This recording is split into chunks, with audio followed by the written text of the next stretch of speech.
Welcome back to Takeoff Tuesday, and this week we're going to take a look at patterns in Measure Square. Here's our floor plan, pretty basic pattern. This is the one that you're going to see the most often. So I've got my materials over here.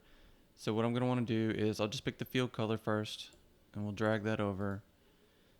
So this actually lined up pretty well, but if it didn't, say you're off a little bit, you just come up here, pattern position,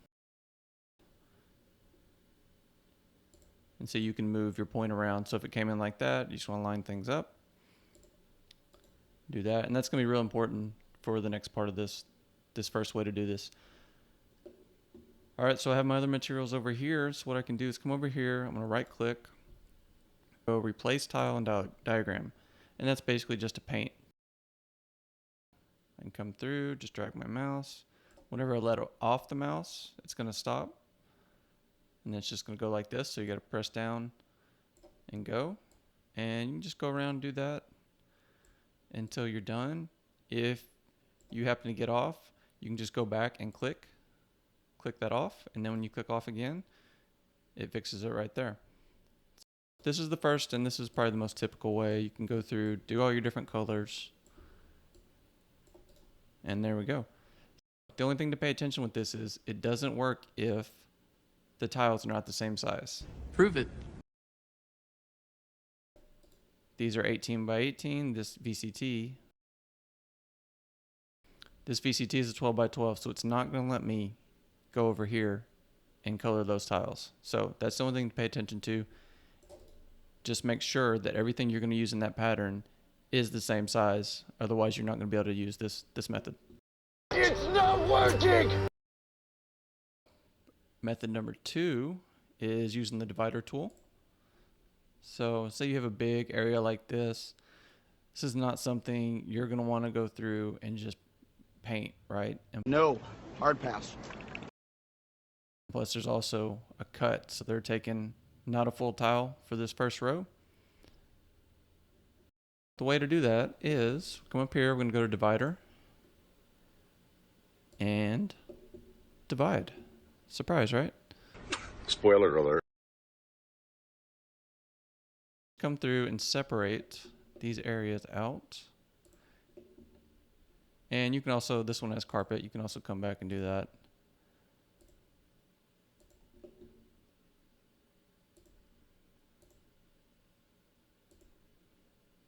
Okay, that looks good. So we'll click off, and then now we can just drag our materials on. And so then VCT1 only in that spot. VCT2, so you're going to have to do it multiple since you section this off. And then down here. And so you can see these don't come in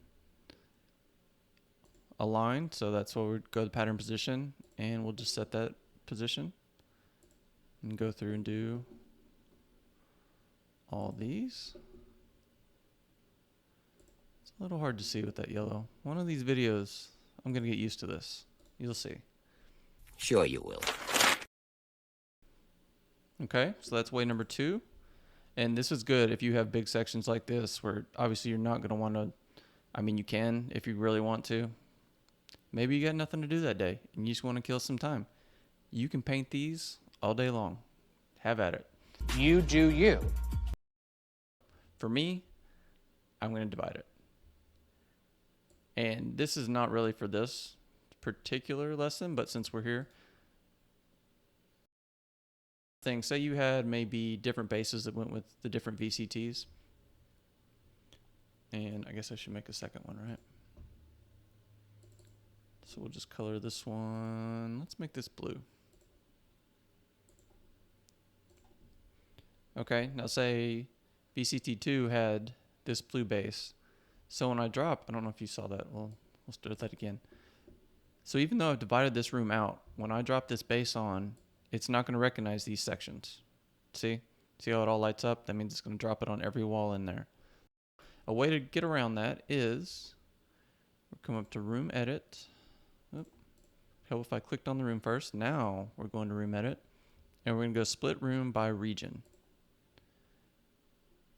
So now when I do this, what did I say? Blue, blue, and blue? We'll go with that. So now you can see is keeping it confined to each space. So if I have those accent bases, I can just drag and drop them and not have to worry about going through and doing each wall individually. So just a little tip, not really related to patterns, but just for using the divider tool. All right, pattern number 3 option. And we'll go back to this original floor plan. So this is not going to match up, but it is a good way to illustrate. Let's say you have a job and they just give you a percentage. We've got 5 LVTs. Let's just say that they're all 20% random pattern. The way we want to do that is, let's go here and we'll click and we'll go assign random tile width. And this is where we can build this pattern. I'm doing air quotes. You can't see that though. Air quotes. So we'll come through and and same thing. So these are going to have to be the same size. So like with the first method, you do want to make sure. So you have a drop down and we'll just go through and add all these. And you can see this top one as you add this top field color is adjusting.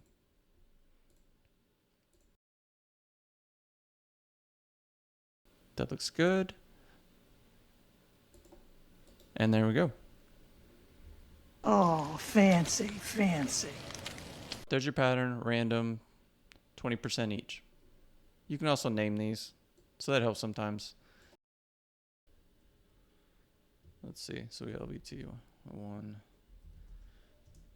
5, 20%. So you can do something like that if you have a lot of patterns and you want to see quickly which is which. I find it helps to label as you go. Okay. And another step is when you get this done, you're going to want to come here and finalize random pattern.